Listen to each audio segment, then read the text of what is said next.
So I just proceed. I said we shall be getting to the common programming terminology, and then I'll briefly take you through how we can actually, how we can be able to design a program from scratch, following a series of steps. I'll also take you through a simple demonstration of how we can actually achieve that with using everyday tools or everyday resources without needing any fancy resources. So I will also give an opportunity to the members, to the participants, to ask me a couple of questions. So we shall have a question and answer session at the end of this. It will take about 20 minutes just to make sure that I at least respond to some of your queries and some other things that I may not cover in this particular presentation, but when you feel like they're actually important to you. Yes. So a brief introduction about myself. Let me just try to minimize this.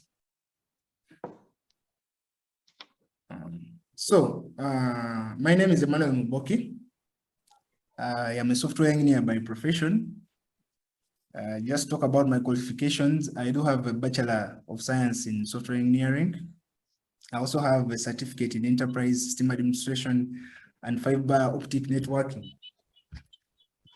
So I was able to achieve those certifications after what I've already talked about relating to the ICT Club. So Mr. Wamanga and the rest of the KAWA team really encouraged us and supported me throughout not only my my bachelor's degree program, but as well as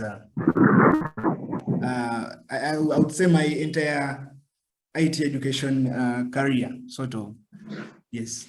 So from there, from the ICT Club, I was able to join KAWA Uganda. That's about 4 years ago. And I was able to, as well, move on to URA, Uganda Revenue Authority, where I got an opportunity to be part of the Digital Stamp Solutions Unit, which basically works with the Uganda National Bureau of Standards to ensure that at least we have, we can leverage technology to someone should mute. I don't know who is that, but maybe somebody. I really don't know. I think that's James Okwera. Maybe try to see if you can him.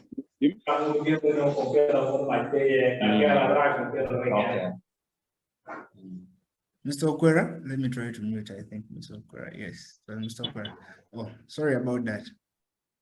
So I moved on to the Uganda Revenue Authority, and then after that, I was able to create a small company called Marvelous Software Solutions with a group of friends, where we actually develop software for the local market.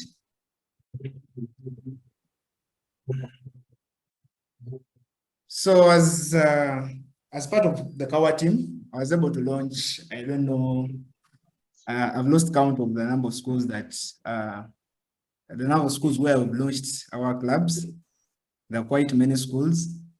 I had the privilege of going to the schools and talking to a lot of young people around the country, trying to spread this, what we can consider the gospel of ICT, so that we avail them that opportunity for them to reach a level where they can actually benefit from technology, so that we don't leave Uganda behind in terms of ICT. So I'm very glad, and I'm a very proud member of these ICT clubs. And whenever I get an opportunity to share something, I always come back and share one thing or two.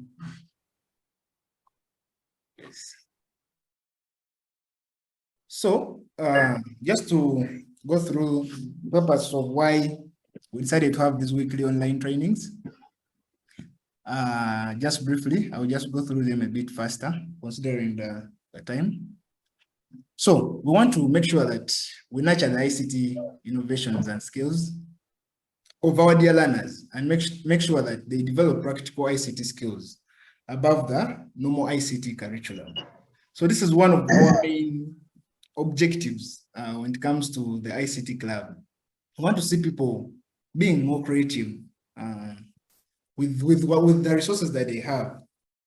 We want to see them utilizing their ICT laboratory. You find that in most of these schools, when you go there, the ICT lab is only for special occasions. In a term, they might use the computer lab for like maybe 3 times. They can use like 3 times, 4 times, which is really not optimal of using the laboratory. So that's why we are making sure that at least if we can engage with the students each week and make sure that we advise them on what they can do, what they can create, what they can build. We think that this will be very beneficial at the end of the day. So secondly, we also want to increase the ownership and responsibility for the computer labs. You understand that people don't value things that they don't deem valuable. So if someone doesn't value what they are being offered, you find that in the long run, they'll find a way to actually waste whatever they've been given. But if someone realizes the importance of something, they tend to take much more care of whatever they've been given in that case.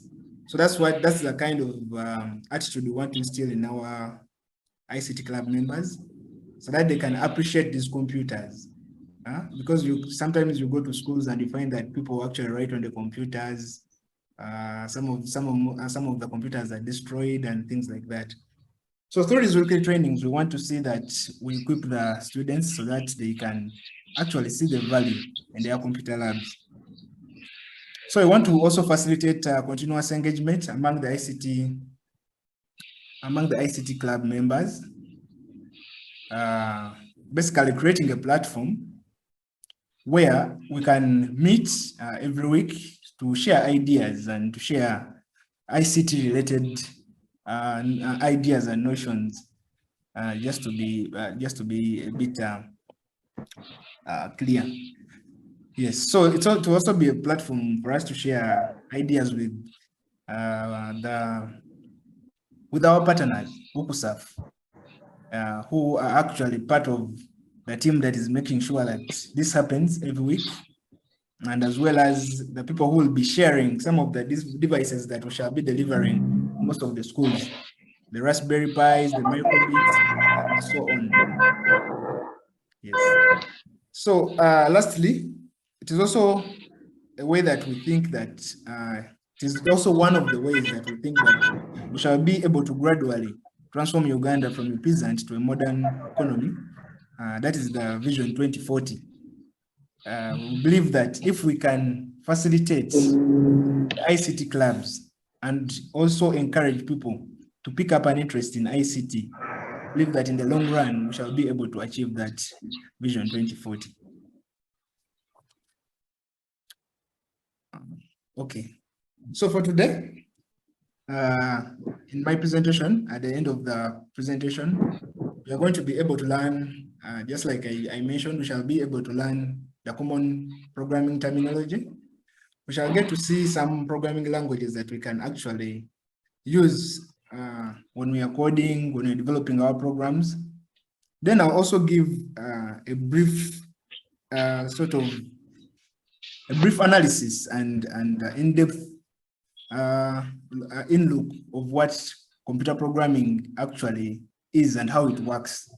So I will show you how the computer actually gets whatever input we put into it, and then how it can actually, at the end of the day, be able to return to us an output that is useful to us, in other words. Yes, so finally, I will be able to show you how we design and plan for a basic program, program application system.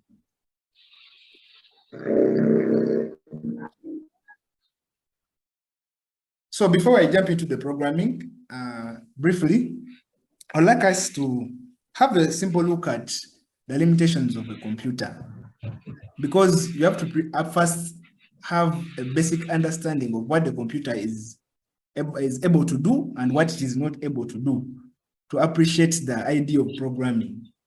So we have to agree that our computers, to begin with, they have no IQ, in other words, they cannot reason. They lack common sense, they have no feelings, they are not knowledgeable, they cannot express ideas, for example. They have no implementation power, they are user dependent. In other words, it has to be a user who has to actually come and do something with the computer for it to be deemed valuable at the end of the day. So they have no learning power or no decision-making ability.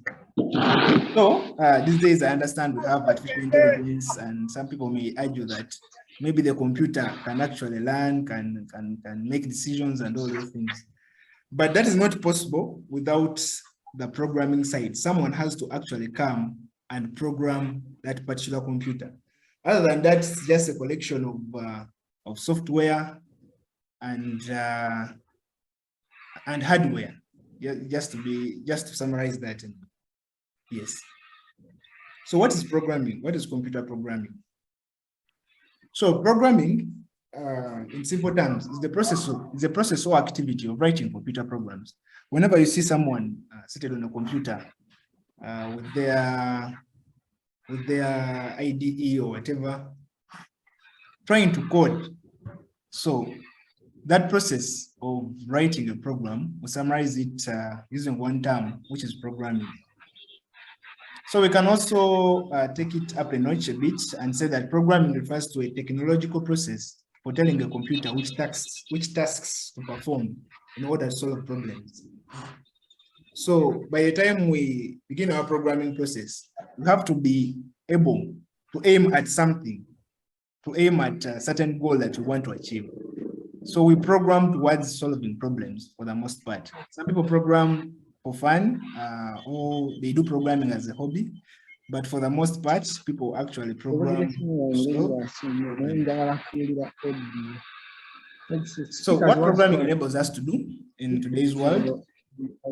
Programming enables us to browse websites, to order for a product online, to track fitness using an app. These apps have been developed by people like me and you. To access media using a computer or phone, to do some video conferencing, just like we are doing now. Someone had to sit down and develop something like this with a team of people putting together ideas to come up with something like this, something like Zoom. So automation of businesses, space exploration, and so on. So what is a program to begin with? A program is a set of instructions that a computer uses to perform a specific function. So, like I said, we always develop programs to achieve a certain objective. So for us to be able to achieve that objective using a computer that cannot think for itself, someone has to write instructions, directed, explicit instructions for that computer, so that when the computer executes those instructions, it can then bring out some valuable or meaningful output. So to use an analogy, programs like computer recipe. You've heard of recipes, cooking recipes. I think they're the most common, where you have to go through certain stages to prepare maybe a cake or an omelette or something like that. So here we write programs basically using different ingredients. If you have to use this analogy of a recipe, we use numeric data, we use images, we use statements or code to tell our computer how to execute that particular task that we are trying to achieve. So we also have what we call an application. So I'm bringing this in for us to at least have become aware of the difference between a program and an application. So in the software world, we normally use those interchangeably, but many people use them interchangeably, but I don't think that should be the case. We need to understand what's the difference. So an application is a software that directly helps a user to perform tasks. So a program helps a user to perform tasks, and an application does the same. But what is the difference? The difference is in the fact that an application has a user interface, but there are some programs that actually do not have a user interface. So an application is a program, yes, but there are some programs that don't have interfaces. So whenever you have a website, for example, most all websites have interfaces. So that is an application. You can say that is an application. So when you hear someone saying I'm developing an app, what they actually mean is that they are developing something which has a user interface, something that a user can use to interact with the program. Though when someone says I'm developing the program, they're not being explicit. So you may not be sure whether they are developing something with an interface or something without an interface. So applications are specifically those with the user interface. So the two intersect, but they are not synonymous. So just moving on, examples of applications we have. I'll just give 2 examples just to drive the point home. We have car assembly robot software, as well as product picker software. So just to use an image to explain that. So we have some machines that are used on assembly lines in many factories. That is sugar factories and all the factories anyway, that use automation as a way, as part of their business processes. So in this case, you realize that these machines on the side actually operate on their own. Someone designed a program to instruct them on how they interact with these vehicles on the assembly line, such that there is minimal, in such a way that there is minimal interaction, minimal involvement of a human being. As you can see on this assembly line, there's no person holding on, maybe interacting with the machine. There's no user interface anywhere. These machines operate on their own. Yes, so that's what we were meaning by programs which have no user interfaces. You can actually write a program which no one is going to be able to see, but when you integrate that program with the machine, it will be able to execute the tasks that you've been able to tell it. This is very common in embedded systems, where you just design a program, integrate it into something, and then that thing executes that particular program to achieve a certain goal. So another example of that is the product picker in warehouses. You understand that these days the delivery business is booming. There are many delivery companies, Amazon and so on, Jumia and so on. So these companies these days use automation as well. They use devices. They use devices that you can see on my screen here, that can actually pick a product from wherever it is and take it to another location. So someone had to write that program as well, so that to enable this particular system or device to be able to execute such a complex task. So what's a system? Another definition. A system is a set of integrated devices that input, output, process, and store data and information. So I'm bringing this in as well to differentiate a program, an application, and a system. We need to know, we need to appreciate the difference between all of those.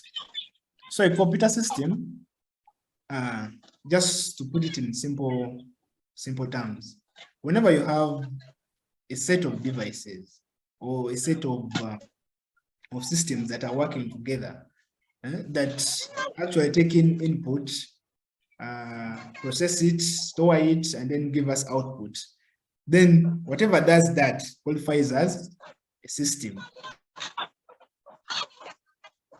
So the computer itself is a system because it is made up of many small devices that are part of its complex design. If you open your computer, you find that we have many devices there that actually execute different programs that maybe are written into an operating system or any other program that someone installs on the computer. Yeah. So others include mobile phones, keyboards, touch screens, barcode scanners, and touchpads. So what is the programming language? Sorry. The programming language is a computer language that is used by programmers to communicate with computers. So for us to be able to mute sound. Sorry about that. For us to be able to write programs, we need to understand what a programming language is. So whenever you need to communicate with someone or anything else, you need to find a way to communicate to it in a way that it understands, that it can interpret and understand. So for us to be able to communicate with computers, we use programming languages. In summary. Oh, sorry, moving backward. So another definition of a programming language is that it is a system of notation for writing computer programs. So we shall look at these programming languages in detail as we move ahead. So there are quite many. We have many programming languages, as you can see in my image here, but I will cover the top 10 that at least a starter should at least be able to recognize and to know. I'll cover what they actually do and how you can actually take advantage of them as well and utilize them in your programs. So our next three definitions, we'll define code briefly. So code refers to a set of instructions written in a particular programming language. So whenever you write an instruction for the computer, on each line, we call that a line of code. So each instruction is called code. So to differentiate that from, also other people call it source code. So source code is code after it has been processed by a compiler or made ready to run on a computer. If you've been able to write a set of instructions and those instructions have been processed by the computer, by a compiler, then they turn into what we call source code. Then for machine code is simply code that can be read by a computer's hardware processor. In other words, it is code that has been reduced to ones and zeros that a computer understands at a hardware level. Sorry. So another term that you will be able to come across is what we call an executable file. And this is basically what we get when we are done with the programming process. In other words, when we've written our code, it has been compiled by our computer, and then at the end of the day, it gives us an executable that a user can actually click on to execute our program. So this is normally represented with a .exe extension on your computer. Whenever you go on your computer, maybe you want to start, you want to open a Word document, you want to open Microsoft Word, you want to open VLC, you find that all these executables have a .exe extension, as you can see here on one of my programs, on my image anyway, that I got from one of my programs on the PC. So what is a compiler? I just talked about a compiler. A compiler is actually a special program that translates a programming language source code into machine code or bytecode or any other programming language. So compilers can actually translate machine code into a high-level programming language, and they can also do the opposite. They can translate it from high level to machine level. So this translates, when you go to the interpreter, it translates the source code. It also translates source code into object code, but it does that one instruction at a time. So to summarize, to differentiate between a compiler and an interpreter summarizes the code, translates the code into object code one instruction at a time, while a compiler compiles the entire program at once. Moving on, just to illustrate my point, so high-level languages are basically languages that humans can understand. So once we write our program in a high-level language, we need an interpreter or a compiler to help us translate that into a low-level language, a language that a machine can understand.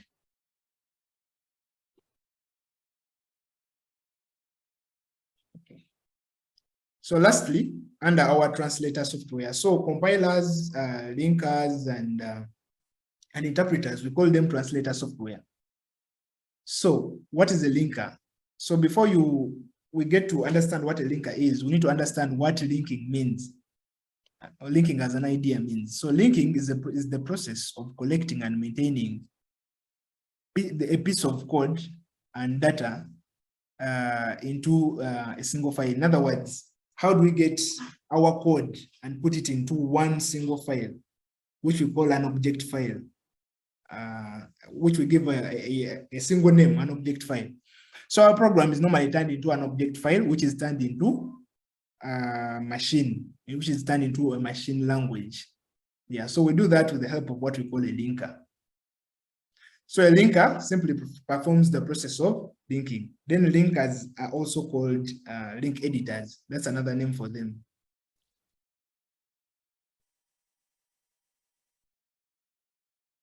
Okay. So to summarize the process of programming, so we begin with the programmer who writes the code. Then the programmer is able to take advantage or to utilize a compiler or interpreter to convert the code into machine or byte code. Then thirdly, the computer executes that code using a processor, a hardware processor.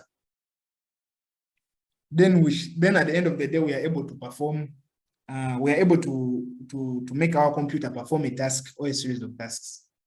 So it's just 4 stages. Writing, a programmer writes the code, the code is compiled and then executed by the hardware processor, and then we are able to get, at the end of the day, we are able to see our computer do something that is intended by that programmer. So briefly, I'll run through programming languages, the idea of programming languages. So to summarize the types of programming languages, we have low-level programming languages that I talked about briefly. These are languages that a computer can understand straight away.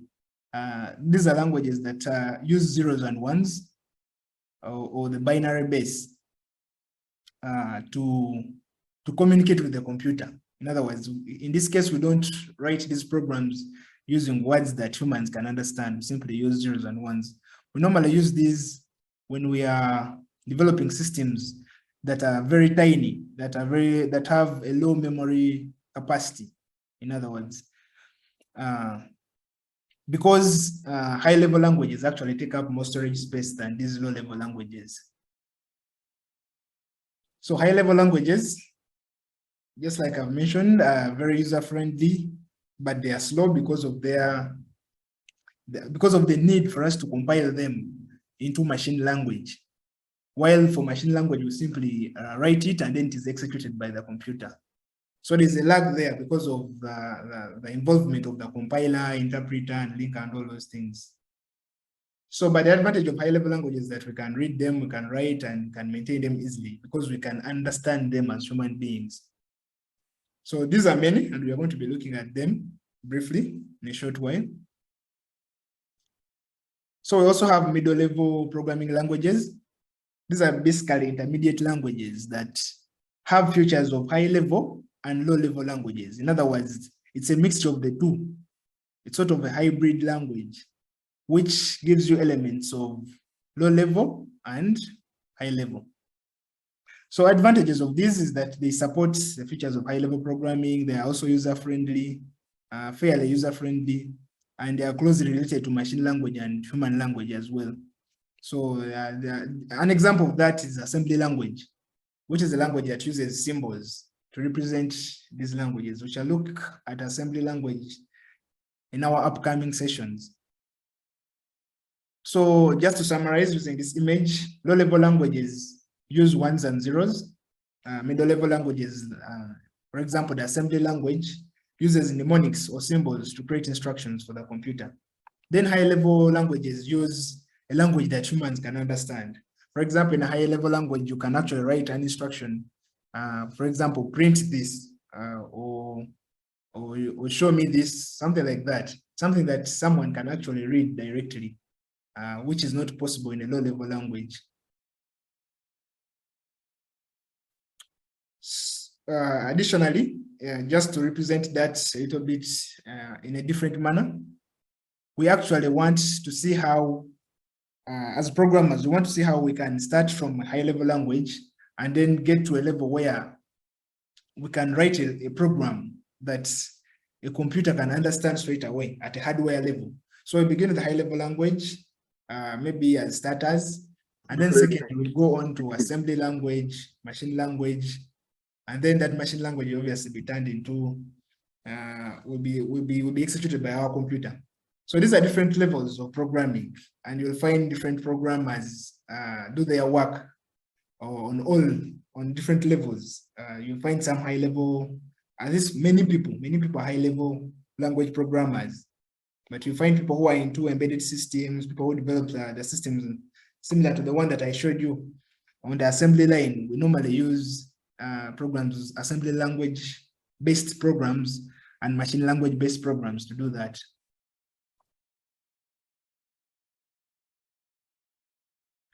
So in summary, summarizing, for example, just to show you how the code actually looks like when you're coding. So you can start out with a high-level language, C++ in this case. Maybe if we were writing a video game using C++, we would start from here. This is how our code will look like, our sample code. This code will have to be translated into, will have to be translated to object code using a compiler. So object code looks like this, sort of intermediate level language. So it's sort of symbols that represent the same code, our C++ code. Then this object code is also translated to binary language code using a linker. So the linker is what enables us to get the zeros and ones that our computer can actually process. So examples of languages, just run through them a bit faster because I want to leave out some time for the questions. So we have HTML, which we normally use to develop web pages. We normally use this to simply lay out, to lay out some text on our web page. Then we use CSS to add color to that text. For example, I just got informed that the Ambara University students are here to get to learn about how we design these web pages. So we shall be looking at that, I think, in our second session next week, introducing HTML and some CSS. So, but today I just want to explain to you what these languages actually do, and also how we can plan for the programs that we shall be developing in the future. So CSS is basically used to add color to our web page because HTML doesn't bring in that color element, simply text. So we need CSS to add some color to that. Then we bring in JavaScript, thirdly, to bring in that element of dynamism. In other words, to make our elements, our HTML elements dynamic, and also to be able to execute different tasks using logic. So basically, when we're developing our web page, there's no much logic. In other words, it's just simply syntax and so on. But if you want to bring in anything that needs logic, for example, event handling, maybe you want someone to click on a button and enable it to run something, or to display a dialog box or something like that, you'll have to use JavaScript to do that. and we shall look at JavaScript in our upcoming sessions as well. So we also have PHP, which is a server-side language. So for PHP, we normally use it for back-end development, developing databases. In case we want to store our data from the website, for example, using the website example, we use PHP to develop some of those things.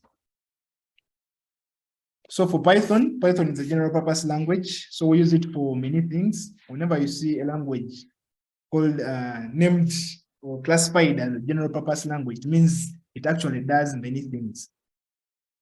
So it can be used for building websites, can be used for building games, can be used to automate tasks and data analysis as well. So Python is one of the most common languages actually out there. You find that most applications that we use in our day-to-day lives are actually developed in Python. So we also have Java, which is normally used for mobile app development, but it is also used on different platforms. And it's also object-oriented. We shall get to learn some of these concepts later on. What we mean by a language being object-oriented. It's also network-centric. In other words, you can use this on different networks, and it will be able to function. And it will be able to function just as well as so it will be able to solve different tasks on the network, something like that. So moving on, so we have the C programming language, which is a procedural language and a general purpose language that provides low-level access to system memory. In other words, if you want to develop a program that will need to access memory from maybe another system or another application, then C would be a suitable language for that program that you're planning to develop. Then we have C#. C# is also a general purpose language. We normally use it to develop mobile apps, desktop apps, cloud-based services, websites, games, and so on. But mainly C# is used to develop games. So in case any of you is interested in games, then you'll have to learn this language called C#. Then I think lastly, we shall look at C++, which is also used for game development as well. And it's also a popular programming language.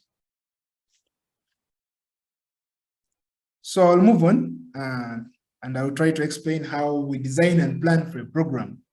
And I think we shall be using this as a reference throughout our sessions. In other words, whenever we need to write a program in any language, I'll be using the stages I'm going to share with you as a reference to set the stage before we begin any kind of development. So for stage one, whenever you want to start a project or you want to write a program at your school or a personal program, you need to start with stage one, which is to determine the program's overall goal. You need to be able to, we need to be able to summarize your program's goal in one statement. In other words, to make sure that you can tell someone what you're trying to do in a single statement without having to describe what your program does and what are the intricate details of your program. You simply state it out simply. So here we have to ask, what is the purpose of your program? Before you come up with that statement, what is the purpose of your program? Secondly, what problem does it solve? What does it solve at the end of the day? Because you want to be able to design a program that solves something in society or solves something for you or for other people. So I'll give you an example. For example, if I'm a student and a member of the ICT club, I can state a simple problem that says our school ICT club activities are not well known, for example. And then think about which program can I develop to solve this particular problem of a lack of awareness of our ICT club activities. So in this case, we have to come up with a solution, which in this case will be our program. In other words, we can come up with our website, which will display information about our ICT club. So in this case, this will be our main goal. And whenever we are adding a feature or designing our website, we will focus on this, that we want our website to display latest information about our ICT club. So this is something that someone can mention in a single statement. So I'll give you an example of an existing company called Netflix that some of us may be knowing. So Netflix started out with a problem. In other words, they realized that some of the customers of these other companies which had physical libraries were complaining. So the problem, maybe one person mentioned that going to the video store requires fighting traffic, wandering through corridors and waiting in long lines just to get a single movie. So maybe that was a comment from one of the customers. So when they realized that that was an existing problem, they decided to come up with a solution, which they summarized, as you can see on my screen, that Netflix allows anyone to enjoy thousands of titles streamed directly to their home or delivered to their mailbox. So that is their sort of goal. They make sure that anyone has access to movies from wherever they are, instead of having that inconvenience of going to the video library store. So this is our first stage. So you should be able to come up with a single goal that describes what you are actually doing, what your system will be able to do, or what problem it will be able to solve, in other words. So I'll use another example quickly. So here, someone represented this stage differently. They started out with the title, which is they were trying to reduce the burden of head load for villagers. So maybe these villagers were carrying things on their head for over long distances. So these people described their problem as many of the villagers do not have road access after their homes. Many of them will have to head load it for more than a kilometer at times. So the loads are carried on the back using a basket, which puts the whole weight on the body and so on. So in basically, they were trying to solve that problem. So they came up with a program, an application and system, where they say that they will require to come up with a device which can carry loads of 50 kilograms to 200 kilograms. And this device should be able to run on a cement concrete footpath, which has stairs, or a device which can reduce the burden of carrying that load, in other words. So I'm just bringing up this example to show you that when you're coming up with your goal, you need to be very specific about what you want to build. Just like our friends here were specific, they say they want a device which carries kilograms, which carries a load of 50 to 200 kilograms. They know they can potentially develop something that can carry maybe a ton or 1,000 kilograms, but they are sticking to the 50 and 200 for a start. So moving on to stage 2, here we have to determine the requirements and limitations of our program. So here we basically come up with what are the features that our program is supposed to have, and what are the limitations. In other words, what is the limiting, what might be the limiting factors in us developing our program. So for the requirements, we need to determine the inputs. What will be the inputs of our system? Do we need the user to input their name? Do we need the user to maybe use their voice to say something? So we have to be able to plan for this, plan out to air out the inputs and be clear about them. So the purpose of these first stages is actually for us to gain clarity of what we are trying to build. So secondly, we have to determine the outputs. We have to be very clear about that before we even start coding or writing any instruction. We have to know what is our program going to output. What will our website show? What will our phone show when someone inputs something? which page will it display, which images will it be able to display. So that is very important. So we also have to come up with, we have to be aware of the limitations that we have at that point. For example, is there a deadline? So if our program or project is going to take a week, we shouldn't plan to design it as if we have 2 months. So we have to put that in our plan. Then secondly, is there a budget? Is there a limitation in terms of price? We have a fixed budget.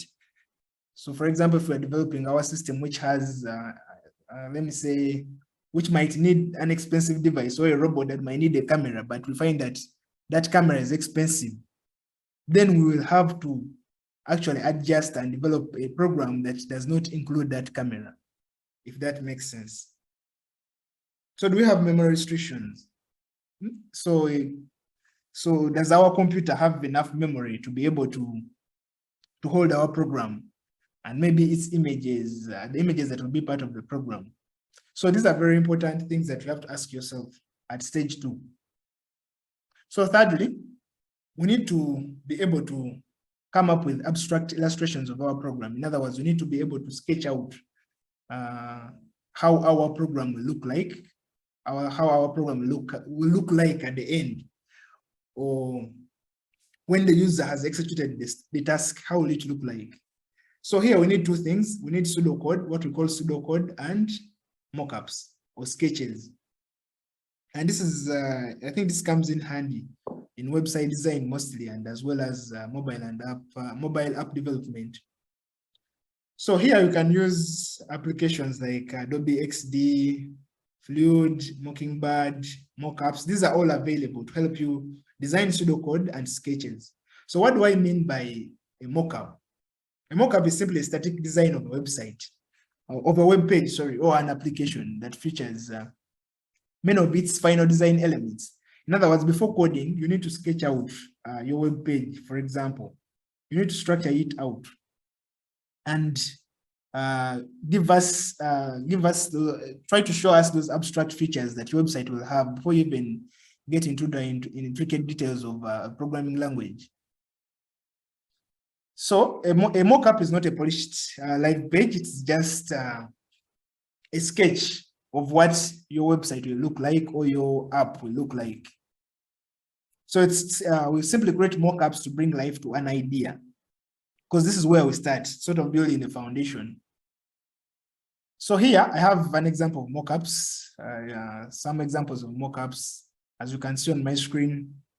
This is someone who was trying to build a website, and they came up with mockups. They followed the design stages. They came up with some mockups.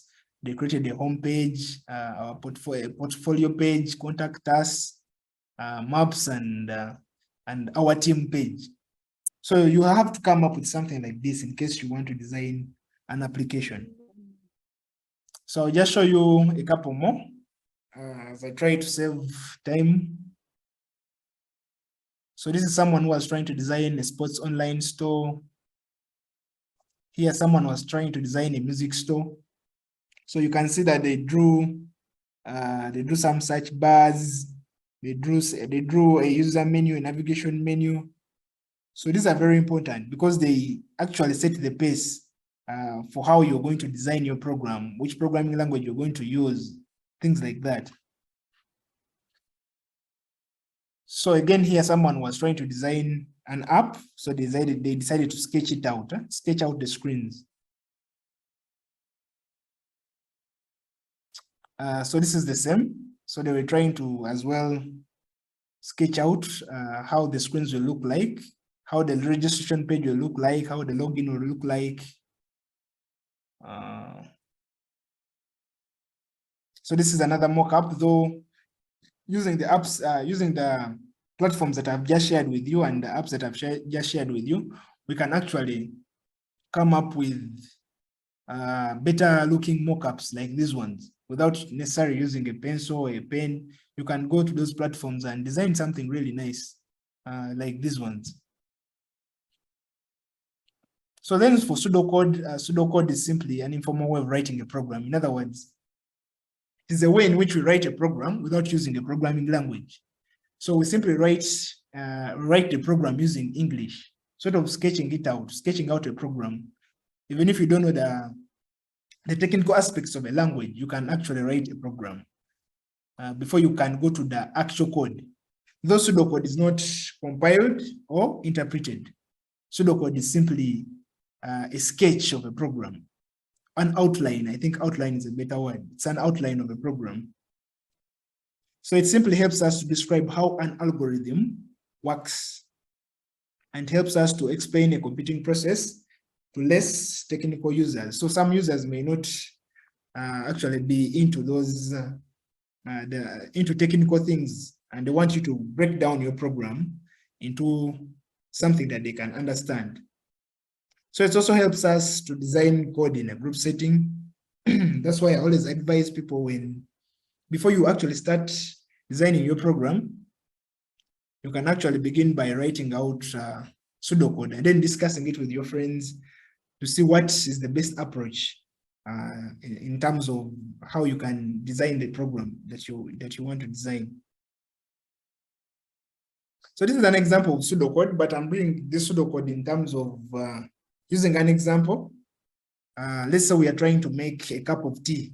We have to follow certain steps or certain rules that will enable us to achieve that wonderful cup of tea. So to summarize, we can begin by organizing everything together. We plug in a kettle, we put a tea bag in the cup, we put water in the kettle, we wait for kettle to boil, add water to the cup, remove the tea bag, add milk or sugar. So I think just from me reading this, you can get the idea that we are trying to outline the process of creating a cup of tea, of coming up with a cup of tea. So that's what we do as well when we are designing programs for a start, before we actually even write them in a programming language. So this is another one for a game. Someone was trying to develop a game. So they sort of, in their language, they were able to write it out. As you can see here, there's actually no code. There's no code in any language or Java or whatever. Someone was just writing out statements in a language that they could understand. So this is another example. Someone was writing out a small code snippet using English, maybe for an ATM, or I don't know what system they're trying to build. But here I was saying, if balance is less than 100, I want you to print the word insufficient funds. Then otherwise or else, if the issue or else issue $100 in cash from the machine, then calculate the new balance and print new balance. So it's just a simple way of me showing you how you can actually write functions and write small code snippets using real English without necessarily knowing how to write the program in a specific programming language. So this is another example. Let me just skip over it. You can see we're running out of time. So for the first stage, you need to find out what technology can help you in the development process. Because you understand that these days you don't have to develop anything from scratch. For example, our friends who are trying to develop a website, you don't need to build a website from scratch. You can take advantage of platforms like WordPress. You can take advantage of many libraries, HTML libraries, CSS libraries like Bootstrap that are out there. So it's always good for you to take some time to look out for some of the technologies that can actually help you through this process.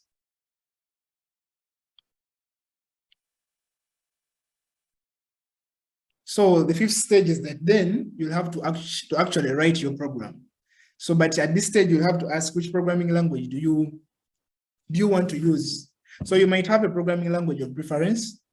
For example, let me say if you're good at C and you want to write your program, this is the stage where you consider it. But most importantly, you have to also consider which program is actually the most suitable programming language for you that will allow you to build that particular application. For example, if you're into C, you may not be able to use that C to build a website, for example. So you may have to adapt or to change and use HTML, maybe some CSS, and then some JavaScript instead of using the programming language that you want. So do you need an IDE? So by IDE, I mean a software program that is actually built to make programming easier. In other words, these programs, IDEs, are developed to make the process of coding easier. So I actually prepared a session, an upcoming session, where we shall actually discuss all these, the most common IDEs, Visual Studio Code, Eclipse, Adobe Flex Builder, Code Blocks, and so on. So we shall have an engagement where we actually share all these ideas as we go on. Yes, so this is an example of code that is written without an IDE. It's just written in Notepad. So you can see that the way it is represented is not the best way out there. Someone may not be able to even understand what is going on here, just because it looks a bit boring. But when you bring in an IDE, this is how your code will look like. IDEs can actually beautify your code. They can add color there. They can help you to debug the program. They can as well help you to select elements that you want they can help you to select elements that you want to include in your program easily. So I'll go through that in our IDE session. Then step 6, you need to test and troubleshoot your program. Find out whether the program actually works as intended. Are there any errors or bugs? You can have other users test it out, see how they interact with it. What could be the cause of the errors? So that's why the troubleshooting comes in. Now, which debugging tools can you use to help you to weed out those errors? So you have to check the syntax as well as part of the troubleshooting. Have you written the programming language in the most appropriate way? Did you miss out a semicolon? Did you miss out a letter? Something like that. So you can Google error messages as well.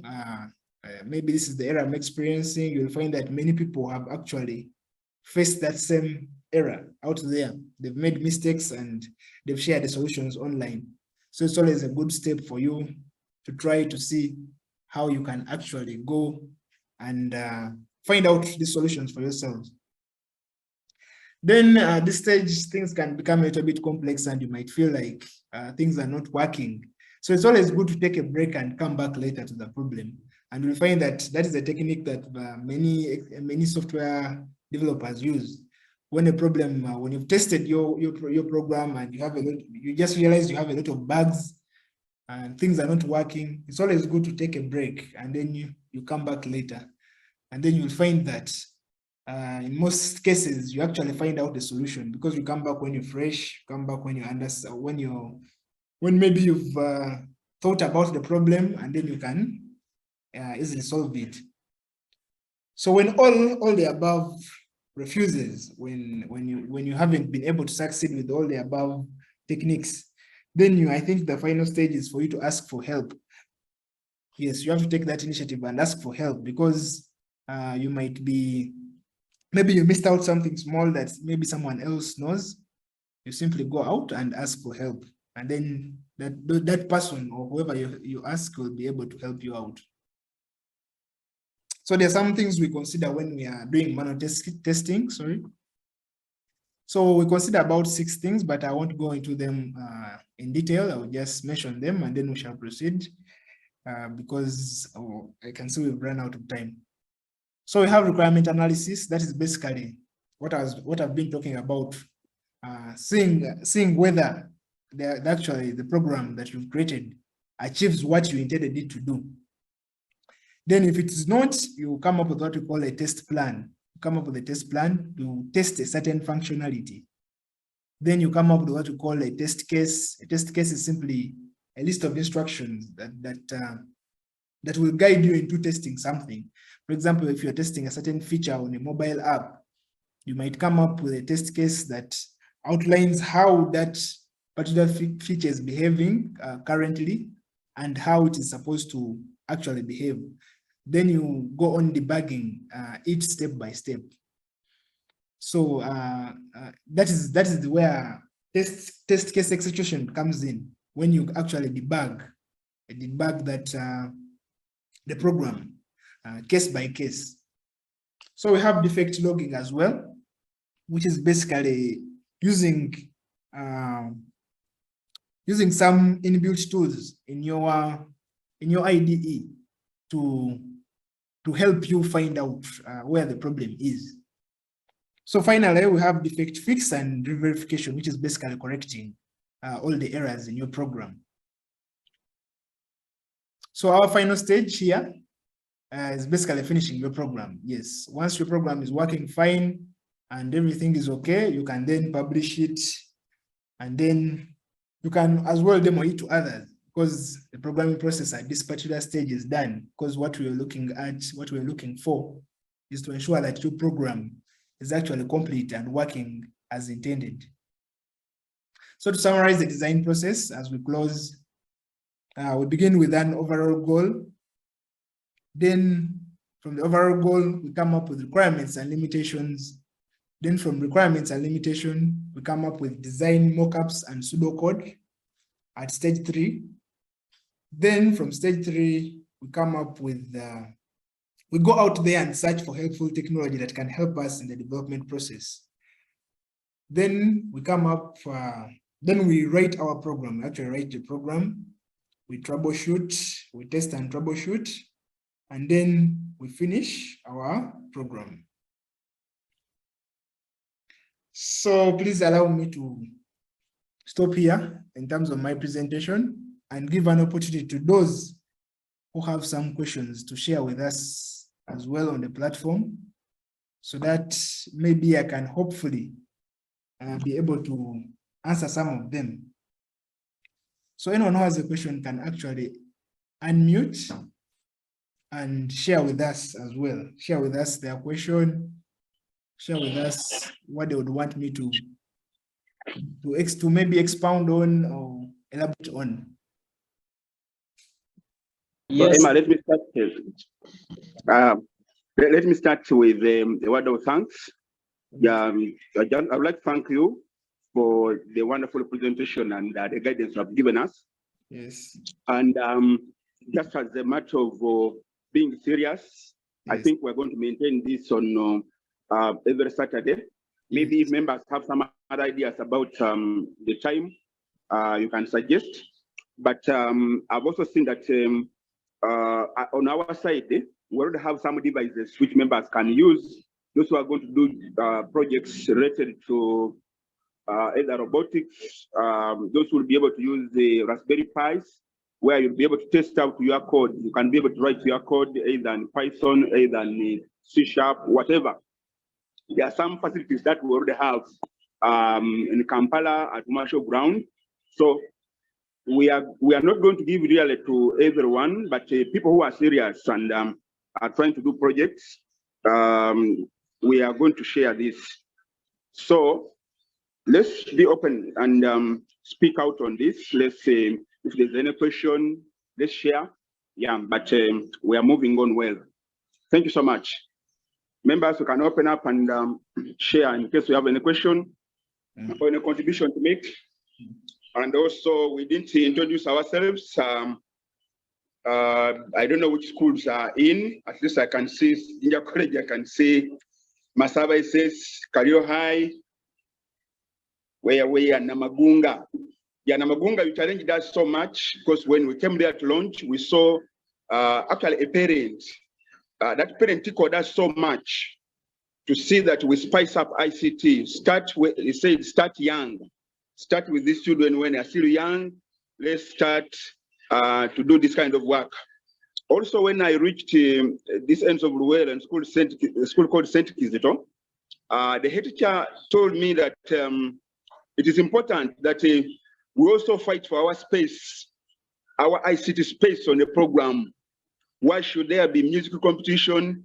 Why should be there football competition? Why should we have volleyball, whatever? So next year, we are fighting for our space, that we are going to have all of these competitions starting at a lower level. And I think this training is going to help in terms of preparation. So we hope that next year, the minister will put this on a so that we can have every school. And now we're also trying to advocate at the level of head teachers association, so we can have a team of head teachers who are also talking for this. And then we also have teachers association as patrons to see that at every district where we have a club, we're able to move. I thank you for participating. Kindly, if you have a question or something to contribute, please go ahead.